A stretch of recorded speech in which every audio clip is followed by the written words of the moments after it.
السلام علیکم ورحمۃ اللہ.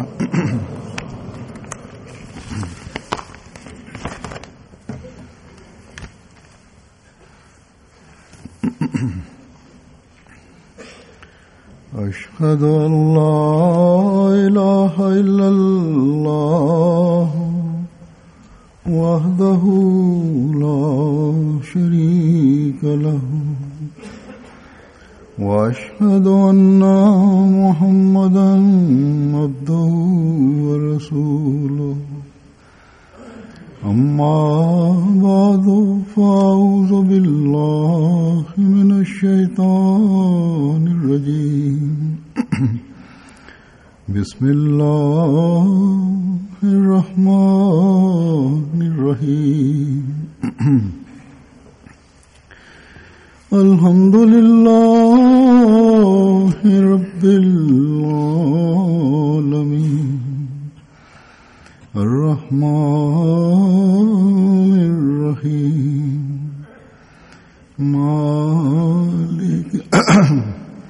مالک یوم الدین. إياك نعبد وإياك نستعين. اهدنا الصراط المستقيم صراط الذين أنعمت عليهم غير المغضوب عليهم ولا الضالين. اس وقت میں حضرت مسلم موعود رضی اللہ عنہ کے واقعات پیش کروں گا جو آپ نے حضرت مسیح موعود علیہ السلام کے بارے میں بیان فرمائے ہیں.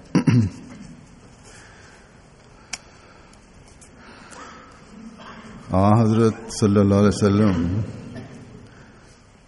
کی عزت اور احترام اور آپ کا معیار اس بارے میں کیا تھا اور رد عمل کس طرح ہوتا تھا،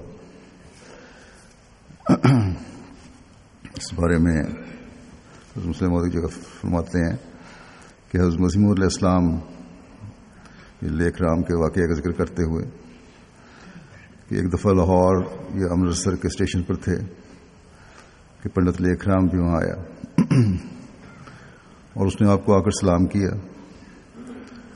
کیونکہ پنڈت لیک رام آریہ سماج میں بہت بڑی حیثیت رکھتے تھے، اس لیے جو لوگ حضرت مسیح علیہ السلام کے ساتھ تھے وہ بہت خوش ہوئے کہ لیک رام آپ کو سلام کرنے آیا. مگر حضرت مسیح علیہ السلام نے اس کی طرف ذرا بھی توجہ نہ کی، اور جب یہ سمجھ کر کہ شاید آپ نے دیکھا نہیں کہ پنڈت لیک رام صاحب سلام کر رہے ہیں، آپ کو اس طرح توجہ دلائی گئی تو آپ نے بڑے جوش سے فرمایا کہ اسے شرم نہیں آتی کہ میرے آقا کو تو گالیاں دیتا ہے اور مجھے آ کر سلام کرتا ہے. گویا آپ نے اس بات کی ذرا بھی پرواہ نہ کی کہ لیک رام آیا، لیکن عام لوگوں کے نزدیک یہی بہت بڑی کامیابی تھی. کامیابی ہوتی ہے کہ کسی بڑے رئیس یا لیڈر سے ان کو ملنے کا اتفاق ہو جائے.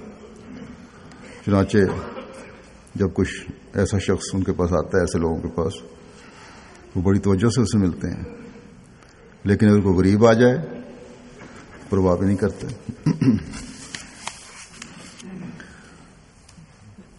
اسی واقعے کا ذکر کرتے ہوئے ایک جگہ آپ نے فرمایا اس طرح بھی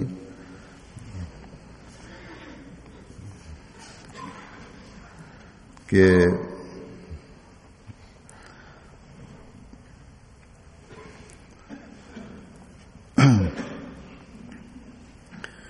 آریوں کے جو عزت تھی آریوں میں لیک رام کی، اس کی وجہ سے بڑے بڑے لوگ ان سے ملنا اپنی عزت سمجھتے تھے. لیکن حضرت مرزا صاحب کی غیرت دیکھیے کہ پنڈت صاحب خود ملنے کے لیے آتے ہیں، مگر آپ فرماتے ہیں کہ میرے آقا کو گالیاں دینا چھوڑ دے تب ملوں گا. یہاں اس واقعہ میں جہاں غیرت رسول کا پتہ چلتا ہے، اور وہاں اس طرف یہ بھی سبق ہے کہ صرف بڑے لوگوں کو اس وجہ سے سلام کر دینا کہ وہ بڑے ہیں اور ہماری عزت قائم ہوگی کافی نہیں، بلکہ غریب کی عزت کا خیال رکھنا بھی ضروری ہے، اور غیرت دکھانے کی ضرورت ہوتی ہے اصل چیز۔ اگر بڑا آدمی ہمارے رسول صلی اللہ علیہ وسلم کے بارے میں کچھ کہتا ہے غلط الفاظ میں، تو چاہے کتنا بڑا ہو، اس کو اہمیت دینے کی کوئی ضرورت نہیں۔ بہرحال مختلف زاویے ہیں اس کے۔ پھر اسی طرح ایک اور واقعہ کا ذکر کرتے ہوئے فرماتے ہیں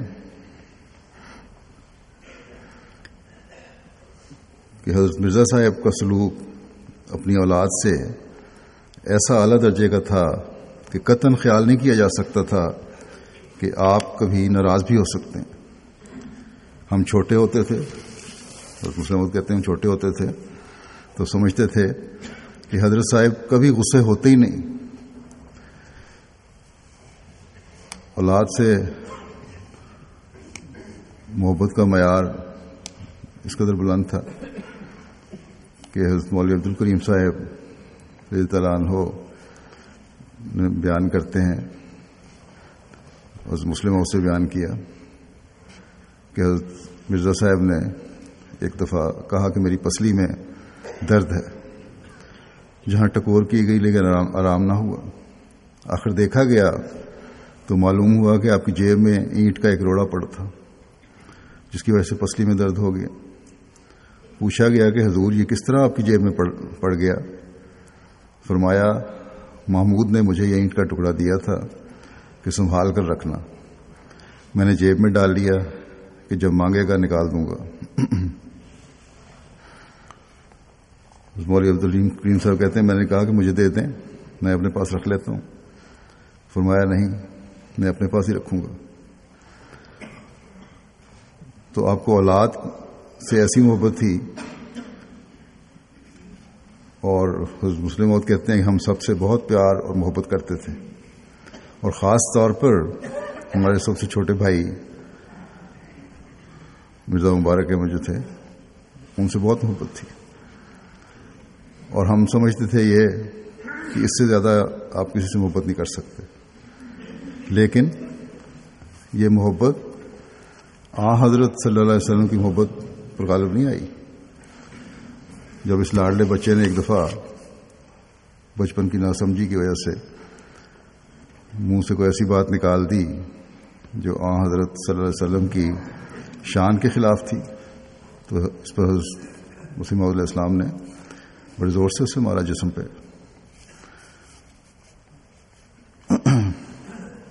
پھر ایک اور واقعہ کا ذکر کرتے ہوئے فرماتے ہیں کہ لاہور میں آریوں کا ایک جلسہ ہوا جس میں شامل ہونے کی دعوت حضرت مرزا صاحب علیہ السلام کو بھی دی گئی، اور بانیان جلسہ نے اقرار کیا کہ رسول کریم صلی اللہ علیہ وسلم کے متعلق کوئی برا لفظ استعمال نہیں کیا جائے گا، لیکن جلسے میں سخت گالیاں دی گئیں۔ ہماری جماعت کے کچھ لوگ بھی وہاں گئے تھے، جن میں مولوی نور الدین صاحب بھی تھے، جن کی حضرت مرزا صاحب خاص عزت کیا کرتے تھے۔ جب آپ نے سنا کہ جلسے میں رسول کریم صلی اللہ علیہ وسلم کو گالیاں دی گئی ہیں، تو مولوی صاحب کو کہا کہ وہاں بیٹھا رہنا آپ کی غیرت نے کس طرح گوارا کیا، کیوں نہ آپ اٹھ کر چلے آئے۔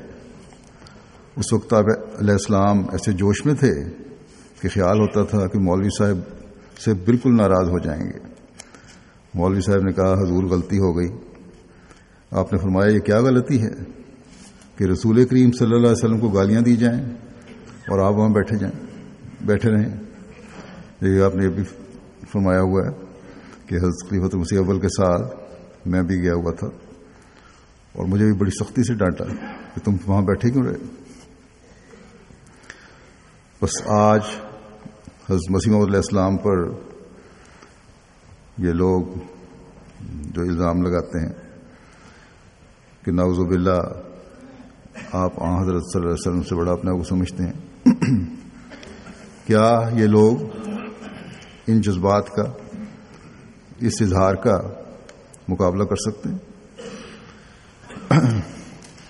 کاش یہ الزام لگانے والے آپ کے عشق محمد صلی اللہ علیہ وسلم کو دیکھیں۔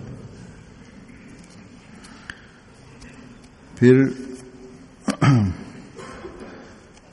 جو عبداللہ آتھم سے ایک مباحثہ ہوا تھا، اس کے بارے میں ذکر کرتے ہوئے لکھا ہے، کہتے ہیں کتاب جنگ مقدس جس میں آتھم کے مباحثہ چھپا ہے، یہ حضرت مسیح موعود کا مباحثہ اس وقت ہوا جب کہ آپ نے مسیح موعود ہونے کا اعلان کر دیا تھا، اور مولوی آپ کے کافر ہونے کا اعلان کر چکے تھے اور فتویٰ دے چکے تھے کہ آپ واجب القتل ہیں۔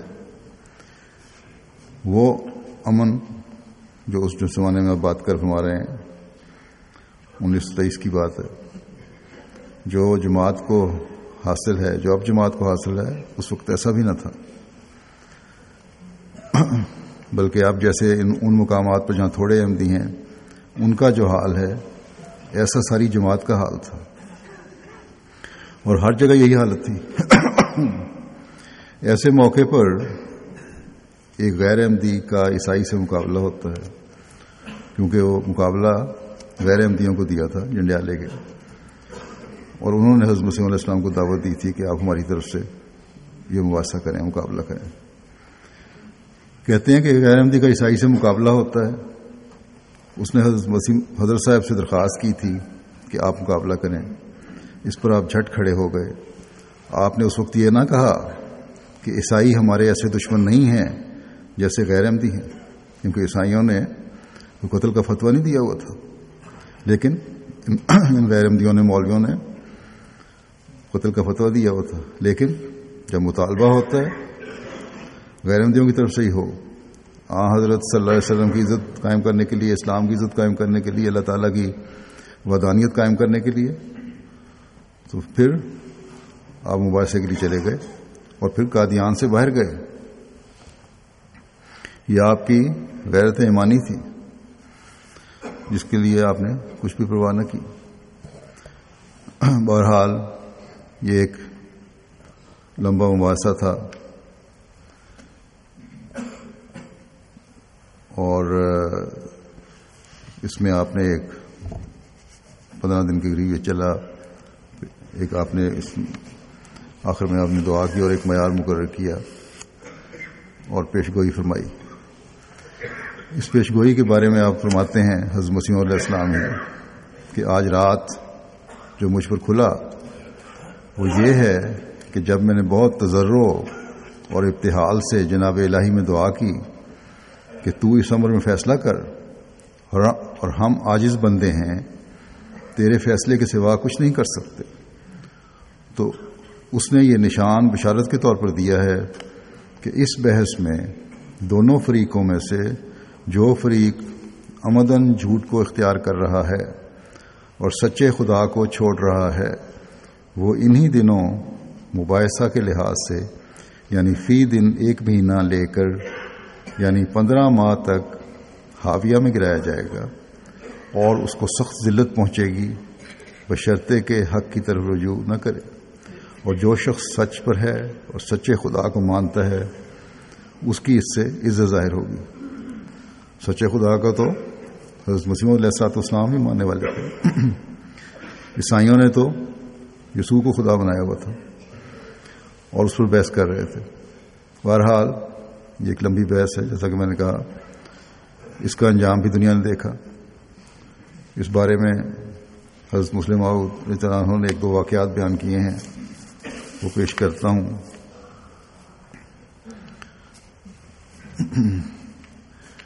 ایک جگہ ایک سوال ذکر کرتے ہوئے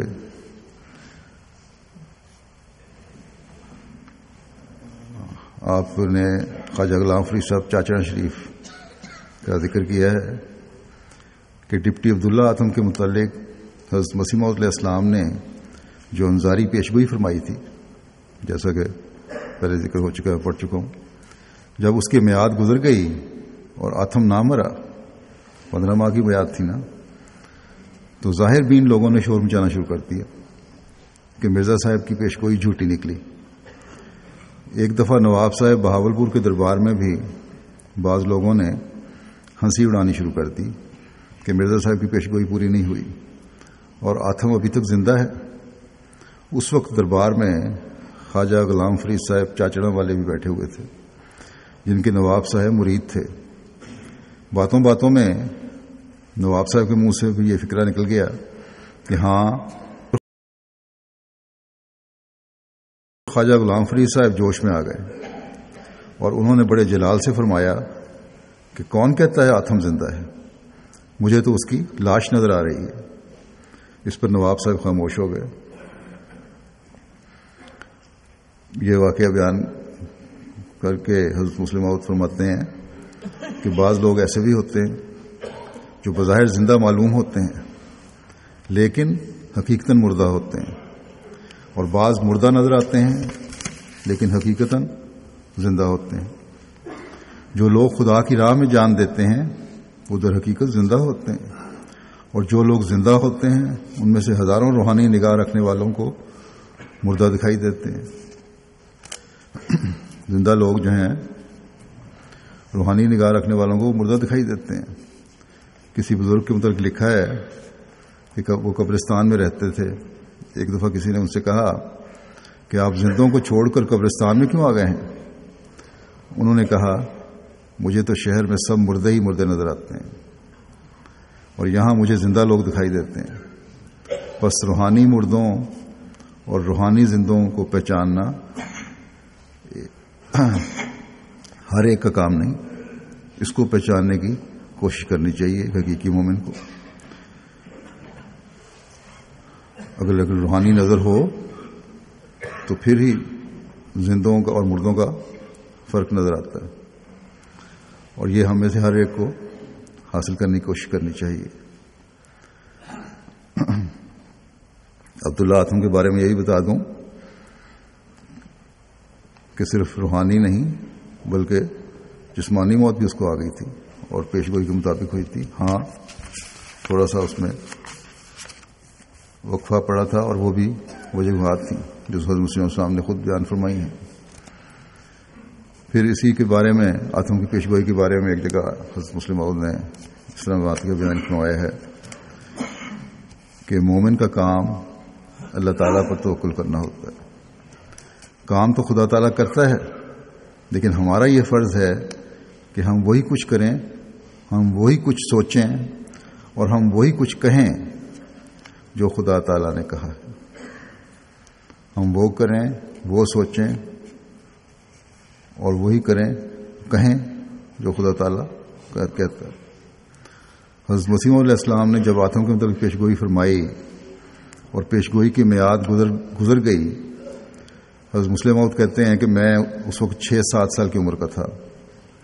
مجھے وہ نظارہ خوب یاد ہے، جس جگہ قادیان میں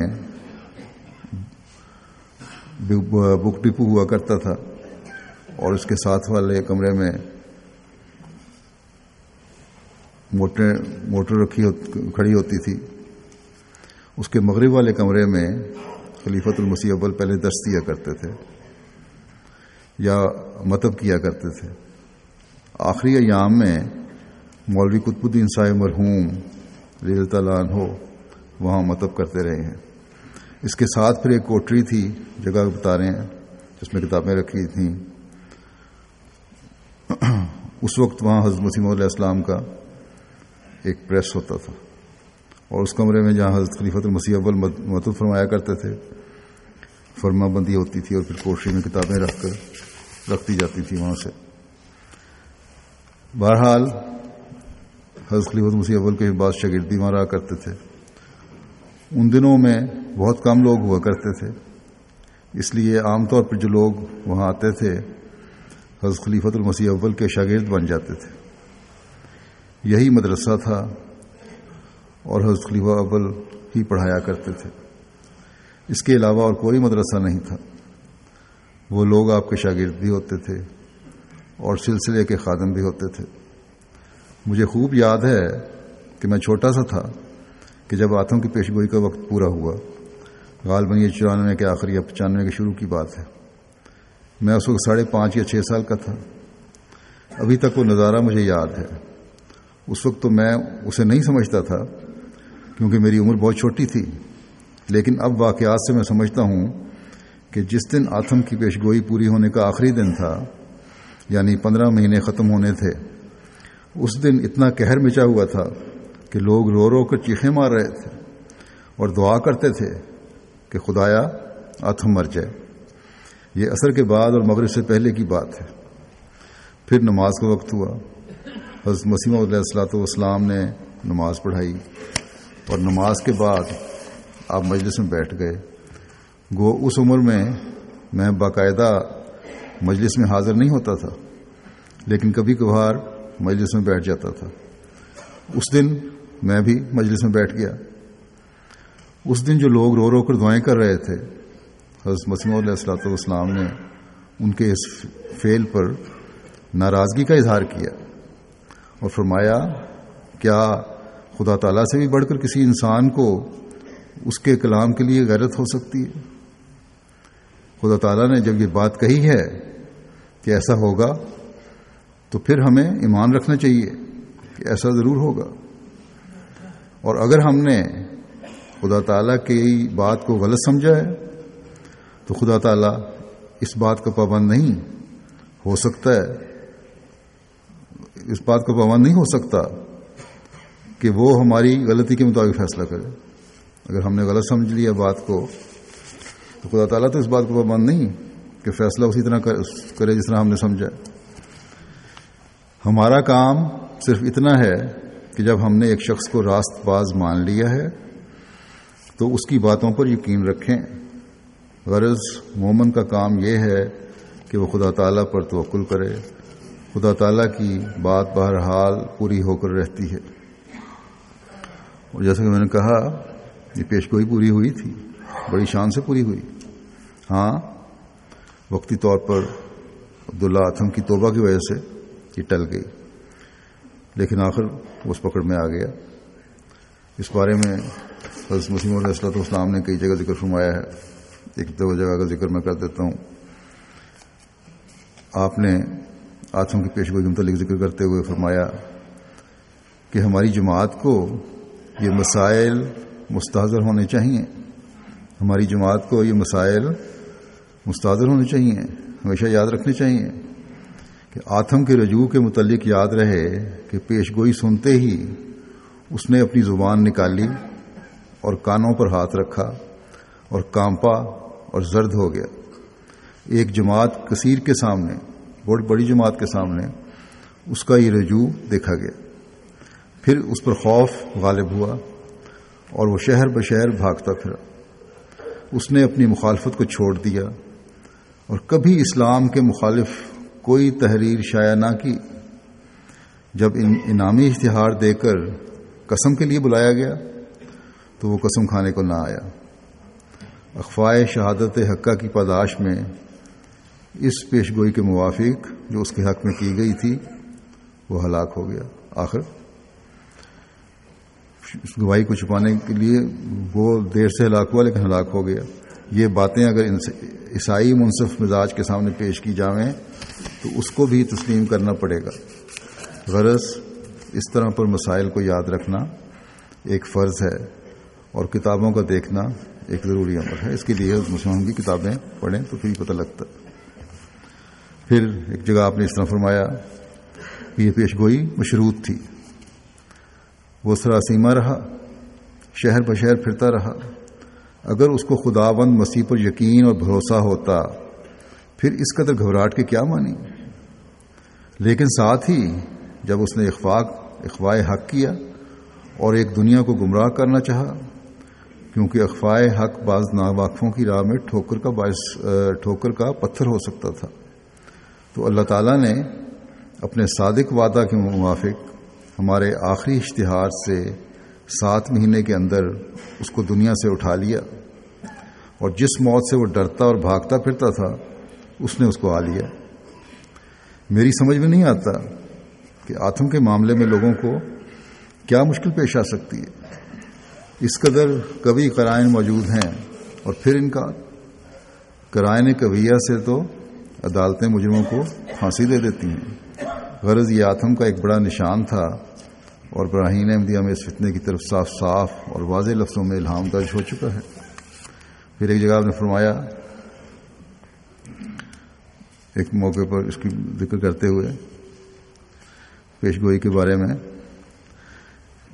کہ وہاں تو یہ لکھا ہوا ہے اس میں کہ بشرطے کے حق کی طرف رجوع نہ کرے، یہ تو نہیں لکھا کہ بشرطے کے مسلمان ہو جاوے۔ اس سے پہلے وہ رسول اللہ صلی اللہ علیہ وسلم کو نعوذ باللہ دجال لکھ چکا تھا، اور یہی وجہ مباحثے کی تھی۔ پھر جب میں نے پیشگوئی سنائی تو اس نے اسی وقت کانوں پر ہاتھ دھرے اور کہا کہ توبہ توبہ، میں تو دجال نہیں کہتا۔ یہ لوگ نہیں سمجھتے کہ صرف عیسائی ہونا یا بت پرست ہونا اس امر کا موجب نہیں ہوتا کہ دنیا میں عذاب آوے۔ عیسائی ہونا یا بت پرست ہونا اس امر کا موجب نہیں ہوتا کہ دنیا میں عذاب آوے۔ ایسے عذابوں کے لیے تو قیامت کا دن مقرر ہے۔ عذاب ہمیشہ شوخیوں پر آتا ہے۔ اگر ابو جہل وغیرہ شرارتیں نہ کرتے تو عذاب نازل نہ ہوتا۔ نیرا باطل مذہب پر پابند ہونے پر نہ کوئی عذاب آتا ہے، نہ کوئی پیشگوئی کی جاتی ہے۔ ہمیشہ زیادہ شوخیوں پر پیشگوئیاں ہوتی ہیں۔ پھر انہوں نے فرمایا کہ انسان کیسے ہی بت پرست یا انسان پرست کیوں نہ ہو، مگر جب تک شرارت نہ کرے عذاب نہیں آتا۔ اگر ان باتوں پر بھی عذاب دنیا میں ہی آ جائے تو پھر قیامت کو کیا ہوگا؟ پھر آپ نے فرمایا کافروں کے لیے اصل زنداں قید خانہ تو قیامت ہی ہے، جہاں فیصلے ہونے ہیں وہ تو قیامت ہی ہے۔ اس پر سوال پیدا ہوتا ہے کہ پھر دنیا میں کیوں عذاب آتا ہے؟ تو اس کا مختصر جواب آپ نے دیا، تو جواب یہی ہے کہ شوخیوں کی وجہ سے آتا ہے۔ دنیا میں جو عذاب آتے ہیں وہ شوخیوں کی وجہ سے آتے ہیں۔ اس بحث کے دوران جو بحث ہوتی رہی تھی، عیسائی مشریوں نے ایک چال چل کر حضرت مسیح موعود علیہ السلام کو اپنے خیال میں نیچا دکھانے کی کوشش کی، اور خیال کیا کہ آپ کی ایک ایسا طریقہ آزمایا جائے جس سے آپ کی لوگوں کے سامنے سبکی ہو۔ لیکن اللہ تعالیٰ نے ان کا شر ان پہ الٹا دیا، اور وہ گھبراہٹ میں تاری ان پہ ہوئی کہ دیکھنے والے دیکھتے ہیں، جو وہ کہتے ہیں کہ ایسی گھبراہٹ دیکھنے والی تھی ان کی۔ اس بارے میں حضرت مسلم موعود نے حضرت خلیفہ مسیح اول کے حوالے سے فرمایا کہ حضرت خلیفہ اول فرمایا کرتے تھے، مسلم موعود کہتے ہیں میں تو وہی بچہ تھا، اس وقت چھوٹا تھا، کہ آتم کے مباحثے میں نے جو نظارہ دیکھا اس سے پہلے تو ہماری عقلیں تنگ ہو گئیں اور پھر ہمارے دماغ آسمانوں پر پہنچ گئے۔ فرماتے تھے کہ جب عیسائی تنگ آ گئے اور انہوں نے دیکھا کہ ہمارا کوئی داو نہیں چلا تو چند مسلمانوں کو اپنے ساتھ ملا کر انہوں نے ہنسی کرنے کے لیے شرارت کی کہ کچھ اندھے، کچھ بہرے اور کچھ لولے اور کچھ لنگڑے بلا لیے اور انہیں مباحثے سے پہلے ایک طرف بٹھا دیا۔ جب حضرت مسیح موعود علیہ السلام تشریف لائے تو جھٹ انہوں نے اندھوں، بہروں اور لولوں لنگڑوں کو آپ کے سامنے پیش کر دیا اور کہا کہ باتوں سے جھگڑے طے نہیں ہوتے، بہت بحث ہو چکی اب تو۔ آپ کہتے ہیں کہ میں مسیح ناصری کا مسیل ہوں، اور مسیح ناصری اندھوں کو آنکھیں دیا کرتے تھے، بہروں کو کان بخشا کرتے تھے اور لولوں لنگڑوں کے ہاتھ پاؤں درست کیا کرتے تھے۔ ہم نے آپ کو تکلیف سے بچانے کے لیے اس وقت چند اندھے، بہرے اور لولے لنگڑے اکٹھے کر دیے ہیں۔ اگر آپ فی الواقعہ مسیح مسیح ہیں تو ان کو اچھا کر کے دکھا دیجیے۔ حضرت خلیفہ اول عنہ فرماتے تھے کہ ہم لوگوں کے دل ان کی اس بات کو سن کر بیٹھ گئے، بڑے پریشان ہوئے، اور گو ہم سمجھتے تھے کہ یہ بات یوں ہی ہے، مگر اس بات سے گھبرا گئے کہ آج ان لوگوں کو ہنسی مذاق اور ٹھٹھے کا موقع مل جائے گا۔ مگر جب میں حضرت مسیح موعود علیہ السلام کے چہرے کو دیکھا تو آپ کے چہرے پر ناپسندیدگی یا گھبراہٹ کے کوئی آثار ہی نہیں تھے۔ جب وہ بات ختم کر چکے تو آپ نے فرمایا، جب عیسائی بات ختم کر چکے تو حضرت مسیح علیہ السلام نے فرمایا کہ دیکھیے پادری صاحب، میں جس مسیح کے مسیح ہونے کا دعویٰ کرتا ہوں، اسلامی تعلیم کے مطابق وہ اس قسم کے اندھوں، بہروں اور لونوں لنگڑوں کو اچھا نہیں کیا کرتا تھا، مگر آپ کا عقیدہ یہ ہے کہ مسیح جسمانی اندھوں، جسمانی بہروں، جسمانی لوگوں اور جسمانی لنگڑوں لولوں کو اچھا کیا کرتا تھا۔ اور آپ کی کتاب میں یہ بھی لکھا ہے کہ اگر تم میں، بائبل میں ہے کہ تم میں ایک ذرہ بھر بھی ایمان ہو اور تم پہاڑوں سے کہو کہ وہ چل پڑیں تو وہ چل پڑیں گے۔ اور جو معجزے میں دکھاتا ہوں، یعنی عیسیٰ مسیح، وہ تم بھی دکھا سکو گے اس کے ماننے والے۔ بس یہ سوال مجھ سے نہیں ہو سکتا، میں تو وہ معجزے دکھا سکتا ہوں جو میرے آقا حضرت محمد مصطفیٰ صلی اللہ علیہ وسلم نے دکھائے۔ آپ ان معجزوں کا مطالبہ کریں تو میں دکھانے کے لیے تیار ہوں۔ باقی رہے اس قسم کے معجزات، سو آپ کی کتاب نے بتا دیا ہے کہ ہر وہ عیسائی جس کے اندر ایک رائی کے برابر بھی ایمان ہے ویسے ہی معجزے دکھا سکتا ہے جیسے مسیح ناصری نے دکھائے۔ سو آپ نے بڑی اچھی بات کی جو ہمیں تکلیف سے بچا لیا اور ان اندھوں، بہروں، لولوں اور لنگڑوں کو اکٹھا کر دیا۔ اب یہ اندھے، بہرے اور لولے لنگڑے موجود ہیں۔ اگر آپ میں ایک رائی کے برابر بھی ایمان موجود ہے تو ان کو اچھا کر کے دکھا دیجئے۔ آپ فرماتے تھے کہ اس جواب سے پادریوں کو ایسی حیرت ہوئی کہ بڑے پادری ان لولوں اور لنگڑوں کو کھینچ کر الگ کرنے لگے۔ تو اللہ تعالیٰ اپنے مقربین کو ہر موقع پر عزت بخشتا ہے اور ان کو ایسے ایسے جواب سمجھاتا ہے جن کے بعد دشمن بالکل ہکا بکا رہ جاتا ہے۔ ایک صاحب جو حضرت مسیح علیہ السلام کے بڑے موتقد تھے اور بعد میں پھر مرتد ہو گئے، بگڑ گئے، ان کے بارے میں بیان کرتے ہیں مسلم کہ لدھیانے میں ایک شخص میر عباس علی صاحب تھے۔ وہ حضرت صاحب سے بہت خلوص رکھتے تھے، حتیٰ کہ ان کی موجودہ حالت کے متعلق حضرت صاحب کو الہام بھی ہوا تھا۔ لدھیانے میں جب حضرت مسیح علیہ السلام اور مولوی محمد حسین بٹالوی کا مباحثہ ہوا تو میر عباس علی حضرت صاحب کا کوئی پیغام لے کر گئے۔ ان کے مولوی محمد حسین وغیرہ بڑے مولویوں نے ان کو مولوی محمد حسین وغیرہ بڑے مولویوں نے بڑے احترام اور عزت سے ہاتھ چومے ان کے اور کہا آپ آل رسول ہیں، آپ کی تو ہم بیعت بھی کر لیں گے، لیکن یہ مغل کہاں سے آ گیا؟ اگر کوئی مامور آتا تو سادات میں سے آنا چاہیے تھا۔ پھر کچھ تصوف و صوفیاء کا ذکر شروع کر دیا۔ میر صاحب کو چونکہ صوفیاء سے بہت اعتقاد تھا، مولویوں نے کچھ ادھر ادھر کے قصے بیان کر کے کہا کہ صوفیاء تو اس قسم کے عجوبے دکھایا کرتے تھے، مختلف قسم کے واقعات بیان کیے۔ اگر مرزا صاحب بھی کچھ ہیں تو کوئی عجوبہ دکھلائیں، ہم آج ہی ان کو مان لیں گے۔ مثلا وہ کوئی سانپ پکڑ کر دکھائیں یا اور کوئی اس قسم کی بات کریں۔ میر عباس علی کے دل میں یہ بات بیٹھ گئی اور جب حضرت صاحب کے پاس آئے تو کہا کہ حضور اگر کوئی کرامت دکھائیں تو سب مولوی مان لیں گے۔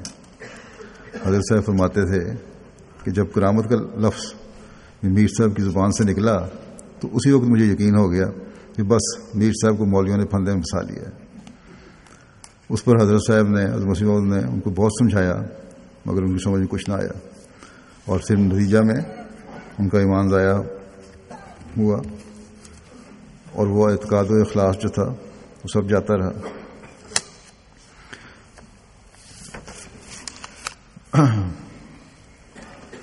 پھر اسی واقعہ کو بیان کرتے ہوئے میر عباس علی صاحب کے جگہ فرمایا کہ حضرت مسیح علیہ السلام کو میر عباس علی لدھیانوی کے متعلق ایک وقت علم دیا گیا کہ وہ نیک ہے، جیسا کہ بتایا تھا کہ الہام بھی ہوا، تو آپ اس کی تعریف فرمانے لگے، مگر چونکہ اس وقت آپ کو اس کے انجام کا علم نہیں تھا اس لیے آپ کو پتہ نہ لگا کہ ایک دن وہ مرتد ہو جائے گا، لیکن بعد میں اللہ تعالیٰ نے آپ کو اس کا علم دے دیا۔ غرض انسانی علم بہت محدود ہے، صرف خدا تعالیٰ ہی کامل علم رکھتا ہے جو سب پر حاوی ہے، اور کوئی شخص اس کے علوم کا احاطہ نہیں کر سکتا. جتنا بتاتا ہے اللہ تعالیٰ نبیوں کو بھی، وہ بھی اتنا ہی بتاتے ہیں آگے. انہی میر صاحب کا ذکر مزید ہے کہ حضرت مسیح موعود علیہ الصلوۃ والسلام کو جو ان کے متعلق الہام ہوا تھا، جو آپ سے بڑی گہری ارادت رکھتے تھے، اور یہ ایک دفعہ الہام ہوا جس میں ان کی روحانی طاقتوں کی بہت بڑی تعریف کی گئی تھی، مگر بعد میں وہ مرتد ہو گیا. حضرت مسیح علیہ السلام پر بعض لوگوں نے اعتراض کیا کہ اس کے متعلق تو الہام الہی میں تعریف آ چکی ہے، پھر یہ کیوں مرتد ہو گیا؟ تو آپ نے فرمایا کہ بے شک الہام میں اس کی تعریف موجود تھی، اور اللہ تعالیٰ کا کلام بتا رہا تھا کہ وہ اعلیٰ روحانی طاقتیں رکھتا تھا، لیکن جب اس نے ان طاقتوں سے ناجائز فائدہ اٹھایا اور اس میں کبر اور غرور پیدا ہو گیا تو اللہ تعالیٰ کا غضب اس پر نازل ہو گیا اور وہ مرتد ہو گیا. حضرت مسلم فرماتے ہیں کہ سورہ فاتحہ کی دعا بھی ہمیں بتاتی ہے کہ نفاق اور کفر یہ دو چیزیں انسان کے ساتھ ہر وقت لگی ہوئی ہیں، اور یہ دونوں مرضیں منملہ گروہ میں شامل ہونے کے بعد انسان پر حملہ آور ہوتی ہیں. اس گروہ میں جن پر اللہ تعالیٰ انعام کرتا ہے اس میں شامل ہونے کے بعد حملہ آور ہوتی ہیں. اور اس کی دلیل یہ ہے کہ جو یہودیوں اور عیسائیوں کا ذکر ہے سورہ فاتحہ میں، وہ ان کے انعام کے بعد ان پر یہ حالت طاری ہوئی ہے. اگر مونے ملا ہے کہ اپنے اصل مقام کو نہ پہچانے تو پھر یہ تکبر کی وجہ سے مغضوب علیہم میں شامل کر دیتا ہے اللہ تعالیٰ انہیں، اور یا پھر ضالین میں شامل کر دیتا ہے. بس اس نقطہ کو ہمیشہ یاد رکھنا چاہیے کہ سورہ فاتحہ کے آخر میں برائیوں سے بچنے کے لیے اللہ تعالیٰ نے دعا سکھائی ہے. اس میں ہمیشہ یہ دعا کو یاد رکھنا چاہیے کہ اللہ تعالیٰ ہمیں انعام یافتہ لوگوں میں ہی شامل رکھے اور اس کے جو بد اثرات ہیں وہ کبھی پیدا نہ ہوں. پھر ایک جگہ ظاہری علم پر یا پر بزرگی کی بنیاد نہیں رکھی جا سکتی. اس کے بارے میں آپ نے لکھا فرمایا کہ اگر ظاہری علم پر ہی فضیلت اور بزرگی کی بنیاد رکھی جائے تو نعوذ باللہ دنیا کے سارے انبیاء کو جھوٹا کہنا پڑے گا، کیونکہ ان کا مقابلہ کرنے والے علماء ہی ہوتے ہیں. نبیوں کا مقابلہ کرنے والے ظاہری علماء ہوتے ہیں. حضرت مسیح موعود علیہ السلام کا بھی انہی لوگوں نے مقابلہ کیا جو اپنے آپ کو ظاہری علوم کے لحاظ سے بہت بڑا عالم سمجھا کرتے تھے. یہاں تک کہ مولوی محمد حسین بٹالوی نہایت حقارت سے حضرت مسیح موعود علیہ السلام کو منشی غلام احمد لکھا کرتے تھے، گویا آپ نعوذ باللہ صرف منشی ہیں کہ 2-4 سطریں لکھ لیتے ہیں، عالم نہیں. اور وہ اس بات پر بڑے خوش ہوتے تھے کہ میں نے انہیں منشی لکھا. پھر آپ نے بیان فرمایا کہ میں چھوٹا تھا جب مولوی سید محمد حسن صاحب روحن نے کسی مجلس میں بیان کیا کہ مولوی محمد حسین صاحب بٹالوی نے میری نسبت تو یہ لکھا کہ مولوی ہے، مگر حضرت مسیح موعود علیہ السلام کے متعلق انہوں نے یہ لکھا کہ منشی ہے. حضرت مسلم موعود کہتے ہیں کہ مجھے اس وقت بھی یہ بات چھوٹا تھا تب بھی بری لگی تھی ان کی کہ کیوں بیان کی مجلس میں، اور اب بھی بری لگتی ہے.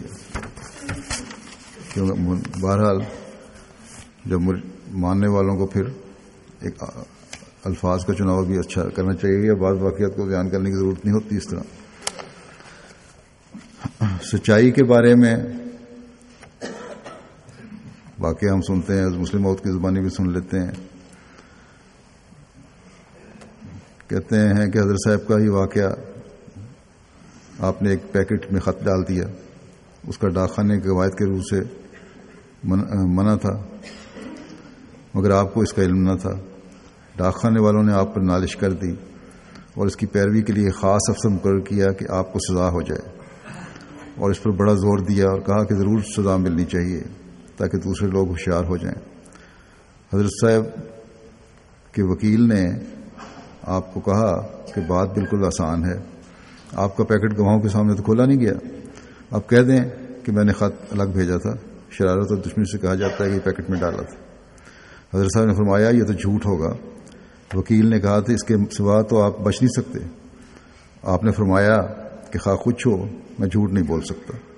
چنانچہ عدالت میں جب آپ سے پوچھا گیا کہ آپ نے پیکٹ میں خط ڈالا تھا تو آپ نے فرمایا ہاں میں نے ڈالا تھا، مگر مجھے ڈاک خانے کے اس قاعدے کا علم نہ تھا۔ اس پر استغاثے کی طرف سے لمبی چوڑی تقریر کی گئی اور کہا گیا کہ سزا ضرور دینی چاہیے، دوسرے لوگوں کو عبرت ہو۔ حضرت صاحب فرماتے ہیں تقریر چونکہ انگریزی میں تھی اس لیے میں اور تو کچھ نہ سمجھتا تھا، لیکن جب حاکم تقریر کے متعلق نو کہتا تھا تو اس لفظ کو سمجھتا۔ آخر تقریر ختم ہوئی تو حاکم نے کہہ دیا کہ بری، اور کہا کہ جب اس نے اس طرح سچ کہہ دیا تو میں بری ہی کرتا ہوں۔ تو یہ واقعہ ہم نے بہت دفعہ سنا ہے، پڑھا ہے، میں بھی کئی جگہ بیان کر چکا ہوں، لیکن ہم صرف سن کر لطف اٹھا لیتے ہیں۔ یہ سچائی کے معیار کا ایک چھوٹا سا نمونہ ہے جو آپ نے ہمارے سامنے پیش فرمایا، لیکن جو لوگ اپنے مفاد کے لیے سچائی کے معیار سے نیچے گرتے ہیں انہیں اپنے جائزے لینے کی ضرورت ہے۔ ان ملکوں میں حکومت سے فائدہ اٹھانے کے لیے، اسائلم کے لیے، انشورنس کمپنیوں سے فائدہ اٹھانے کے لیے غلط طریقے استعمال کیے جاتے ہیں۔ ایسے احمدیوں کو سوچنا چاہیے جو اس قسم کی حرکت کرتے ہیں۔ یہ غلط دنیاوی طریقے سے دنیاوی فائدے اٹھانا ہے، ایک احمدی کو زیب نہیں دیتا۔ ٹونے ٹوٹ کے کرنا جائز ہے کہ نہیں؟ بعض دفعہ یہ لوگ بھی بہت زیادہ کرتے ہیں۔ آپ نے لکھا کہ حضرت مسیح موعود علیہ السلام ہمیشہ حضرت ابو ہریرہ رضی اللہ تعالیٰ عنہ کو متعلق فرمایا کرتے تھے کہ حضرت ابو ہریرہ رضی اللہ عنہ میں تفقہ کا مادہ دوسرے صحابہ سے کم تھا۔ مولویوں نے اس پر شور مچایا، مگر جو صحیح بات ہو وہ صحیح ہوتی ہے۔ آج کل جس قدر عیسائیوں کے مفید احادیث ملتی ہیں، یعنی عیسائیوں کو جو سپورٹ کر رہی ہیں، وہ سب حضرت ابو ہریرہ سے ہی مروی ہیں۔ اس کی وجہ یہ تھی کہ وہ سیاق و سباق کو نہ دیکھتے اور گفتگو کے بعد کے بعض ٹکڑے بغیر پوری طرح سمجھے آگے بیان کر دیتے، مگر باقی صحابہ سیاق و سباق کو سمجھ کر روایت کرتے۔ اسی طرح اب حضرت مسیح موعود علیہ السلام کے متعلق روایتیں چھپنی شروع ہوئی ہیں، جن میں سے کئی ایسے لوگوں کی طرف سے بیان کی جاتی ہیں جنہیں تفقہ حاصل نہیں، اور اس وجہ سے ایسی روایتیں چھپ جاتی ہیں جن پر لوگ ہمارے سامنے اعتراض کرنا شروع کر دیتے ہیں۔ چنانچہ ایک دفعہ یہ روایت چھپ گئی تھی کہ حضرت مسیح موعود علیہ السلام نے جب آتم کی میعاد میں صرف ایک دن باقی رہ گیا تو بعض لوگوں سے کہا کہ وہ اتنے چنوں پر اتنی بار فلاں صورت کا وظیفہ پڑھ کر آپ کے پاس لائیں۔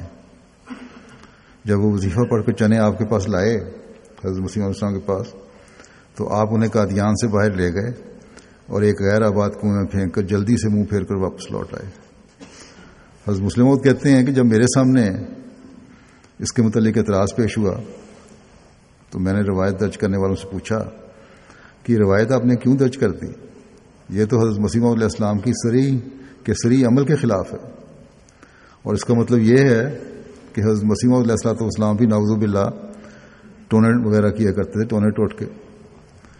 اس پر جب تحقیقات کی گئی تو معلوم ہوا کہ کسی شخص نے ایسا خواب دیکھا تھا۔ حضرت مسیح موعود علیہ السلام کے سامنے جب اس خواب کا ذکر ہوا تو آپ نے فرمایا اسے ظاہری شکل میں ہی پورا کر دو۔ اب خواب کو پورا کرنے کے لیے ایک کام کرنا بالکل اور بات ہے، اور ارادتاً ایسا فعل کرنا اور بات ہے، اور ظاہر میں خواب کو بعض دفعہ اس لیے پورا کر دیا جاتا ہے کہ اگر اللہ تعالیٰ چاہے تو اس کا مضر پہلو اپنے حقیقی معنوں میں ظاہر نہ ہو۔ چنانچہ معبرین نے لکھا ہے، جو تعبیر کرتے ہیں خوابوں کی، کہ اگر منظر خواب کو ظاہری طور پر پورا کر دیا جائے تو وہ وقوع میں نہیں آتی، اور خدا تعالیٰ اس کے ظاہر میں پورے ہو جانے کو ہی کافی سمجھ لیتا ہے۔ اس کی مثال بھی ہمیں احادیث سے نظر آتی ہے۔ چنانچہ رسول اللہ صلی اللہ علیہ وسلم نے دیکھا کہ سراقہ بن مالک کے ہاتھوں میں کسرا کے سونے کے کنگن ہیں۔ اس رویا میں اگر ایک طرف اس امر کی طرف اشارہ تھا کہ ایران فتح ہوگا، عموماً ہم یہی لیتے ہیں کہ ایران فتح ہوگا، تو دوسری طرف یہ بھی اشارہ تھا کہ ایران کی فتح کے بعد ایرانیوں کی طرف سے بعض مصائب و مشکلات کا آنا بھی مقدر ہے، کیونکہ خواب میں اگر سونا دیکھا جائے تو اس کے معنی غم اور مصیبت کے ہوتے ہیں۔ حضرت عمر رضی اللہ تعالیٰ عنہ نے رسول کریم صلی اللہ علیہ وسلم کے رویا کے اس مفہوم کو سمجھا اور سراقہ کو بلا کر کہا کہ پہن کڑے، ورنہ میں تجھے کوڑے ماروں گا۔ سونے کے کڑے مردوں کو پہننا منع ہے، ایک صرف حضرت صلی اللہ علیہ وسلم کی بات پوری کرنے کے لیے نہیں، بلکہ اس لیے بھی کہ اگر کوئی مضر پہلو اس میں ہے تو وہ بھی ٹل جائے، اس لیے حضرت عمر نے کڑے پہنوائے۔ چنانچہ سونے کے کڑے پہنائے گئے، اور اس طرح حضرت عمر رضی اللہ عنہ نے رسول کریم صلی اللہ علیہ وسلم کے اس رویا کے غم اور فکر کے پہلو کو دور کرنا چاہا۔ تو بعض باتیں سیاق و سباق کے بغیر جو کی جائیں مسائل پیدا کرتی ہیں۔ ایک دفعہ حضرت مسلم موعود رضی اللہ عنہ نے ایک خطبہ بیان فرمایا، اور اس میں آپ نے جماعت کے افراد کو یہ تلقین کی کہ جھگڑوں اور فسادوں سے بچو۔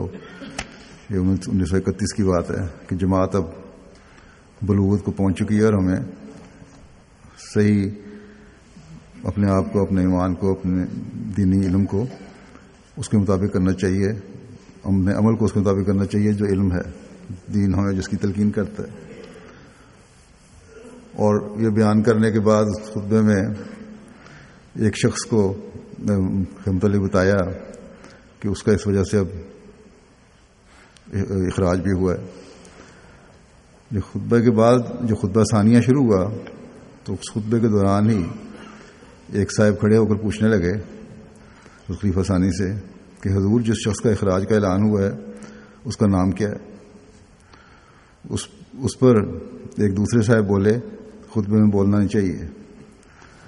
حضرت مسلم موعود مسکرائے اور پھر آپ نے ایک واقعہ سنایا حضرت مسیح موعود علیہ السلام کا، کہ حضرت مسیح موعود علیہ السلام اپنی تلاشی کا واقعہ سنا رہے تھے ایک دفعہ کہ تلاشی مجلس میں کہ یہ تلاشی پنڈت علیہ السلام کے واقعے قتل کے سلسلے میں سپرنٹینڈنٹ پولیس گرداسپور نے لی تھی۔ آپ نے فرمایا سپرنٹینڈنٹ پولیس ایک چھوٹے دروازے میں سے گزرنے لگا تو اس کے سر کو سخت چوٹ آئی، ٹکرا گیا دروازے کی چگاٹ سے اور سر چکرا گیا۔ ہم نے اسے دودھ پینے کو کہا لیکن اس نے انکار کیا کہ اس وقت میں تلاشی کے لیے آیا ہوں اور یہ میرے فرض منصبی کے مخالف ہوگا۔ حضرت مسیح موعود علیہ السلام کو جواب دیا اس نے۔ اس پر یہی صاحب جس کا پہلے ذکر ہو چکا ہے کہ مخرج کا نام کیا ہے، تو حضرت مسلم موعود کہتے ہیں اس پر یہی صاحب جو اب بولے ہیں جھٹ بولے، حضرت مسیح علیہ السلام سے انہوں نے سوال کیا کہ حضور اس کے سر میں سے خون بھی نکلا تھا یا نہیں؟ حضرت صاحب ہنسے اور فرمایا میں نے اس کی ٹوپی اتار کے نہیں دیکھی تھی۔ تو اس طرح بعض لوگوں کو بولنے کی عادت ہوتی بلا وجہ بعض دفعہ۔ بہرحال خطبے میں بولنا منع ہے، لیکن دوسرے صاحب نے بول کر جو نصیحت کی تھی خطبے میں بولنا منع ہے، ان کا بھی عمل غلط تھا۔ اشارہ کیا جاتا ہے، بعد میں کہا جاتا ہے۔ اس پر حضرت مسلم موعود نے ایک اور لطیفہ سنایا کہ ایک شخص آیا مسجد میں، نماز باجماعت ہو رہی تھی، اس نے اونچا سلام کیا تو نمازیوں میں سے ایک نے وعلیکم السلام اسی طرح اونچا کہہ دیا۔ تو ساتھ جو اس کے کھڑا تھا نمازی دوسرا، اس کو کہنے لگا تمہیں پتہ نہیں نماز میں بولا نہیں کرتے، تم نے جواب کیوں دیا؟ تو بہرحال